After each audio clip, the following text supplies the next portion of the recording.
Мен Құдай үшін соншалықты құндымын. Ол маған ие болу үшін өте үлкен құн төледі.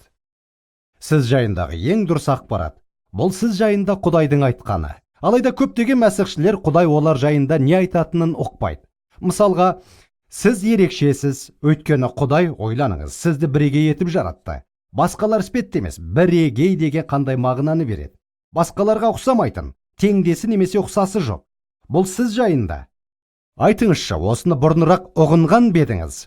Қазіргі күнде өмір сүретін 6 миллиард адамдар бар. Соның ішінде сіз сияқты бірде-біреуі жоқ. Міне осы сізді ерекше етеді.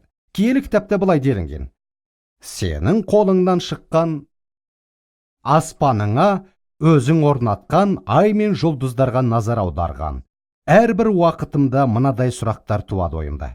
Өзің ескеретіндей адам сонша кім? Сен қамқорлайтындай адам баласы кім? Оны көктегілерден сәл төмен қойдың. Басқа да аудармаларды періштелерден деп жазылған. Бірақ түпнұсқада қалай жазылғанын білесіз бе? Құдайдан. Мәссаған. Оны Құдайдан сәл төмен қойдың. Құрмет, салтанатты оған тәждей сыйладың. Сен адам баласын билеуші еттің. Қолыңдан шыққан бар жаратылысқа бәрінде оған бағындырып бердің. Бүкіл ірілі ұсақты малдарды да, даладағы жабайы аңдарды да, самсаған құс пен судағы балықты, теңіз ағыстары мен жүзгендерді табыстадың. Сен оның қол астына. Уа жаратқан Тәңір, иеміз біздің, бүкіл дүниеде әйгілі өзіңнің сондай айбынды да даңқты есімің. Мен жайындағы ойың сондай құнды, Құдайым, олардың саны сондай көп. Міне шын мәнінде Құдай сіз жайында осылай ойлайды. Сіз жайындағы оның ойлары сондай құнды. Сіз бірегейсіз.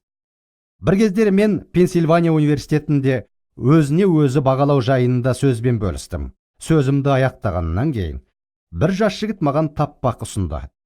Оны дәл лекция уақытында жазған екен. Өзімнің бөлмеме оралғаннан кейін мен сол тақпақты оқыдым. Ол мен деп аталған екен. Шумақтардың мәні мынадай болды: Құдай мені мен етіп, сізді сіз етіп жаратты. Егер мен болмасам, ал сіз болмасаңыз, онда біз кімбіз? Құдай мені өзім болу үшін жаратты. Ал егер мен болмасам, онда кім болам? Осы шумақтарды оқығаннан кейін мен: Құдайым, осылар арқылы сен маған өзіңнің жүрегіңді ашып бердің дедім. Құдай бізді басқа жаратылыстарға, басқа адамдарға ұқсамайтын етіп жаратты. Және маған әр күні Құдай мені жаратқандықтан ол үшін ерекше екендігімді еске алған ұнайды. Міне осы себепті мен ешкімге ұқсағым келмейді. Өйткені егер сіз өзіңіз болмасаңыз, ойланыңыз, Мәсіхтің денесі сіздің кесіріңізден шынайы сыйдан ада қалады. Құдай сіз бен мені өзіндік болу үшін жаратты, өзінің даңқы үшін.